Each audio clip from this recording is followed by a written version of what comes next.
Ito ang tema ng ating limang buwan ng lima. Sa ating mga galing na mga punado, mga kasamang pantas, mga kasamang mag-aaral, at sa mga gulay. Nagpakagandang umaga po sa inyo.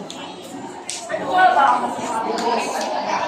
Bilang mag-aaral at kabataan sa bagong generasyon, paano natin maipakita ang pagkakinig sa ating wikang pagbansa? May dalawang puto po ako dito. Maipikita lang ito kung ang isa ng paggamit ng araw-araw.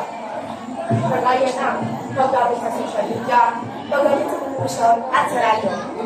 Nakakatulong ito sa atin para mapaunlad ang ating wikang Pilipino.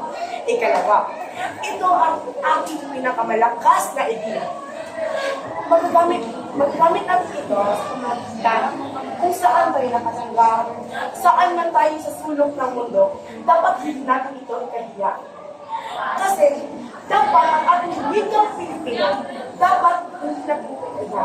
At dapat ipasuka sa mundo kung paano tayo kamahal ito sa kabuuan bilang isang mag-aaral at bilang kabataan sa bagong generasyon.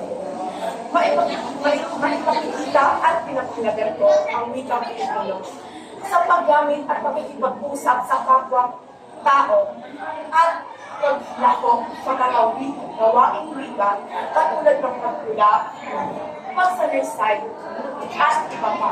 At sa huli, ako ang palagay na si Andrea D. Sinatas ang nagpapagpalagay ngayong araw sa inyong harapan at nagre-representa sa ekwalong grado. Salamat po.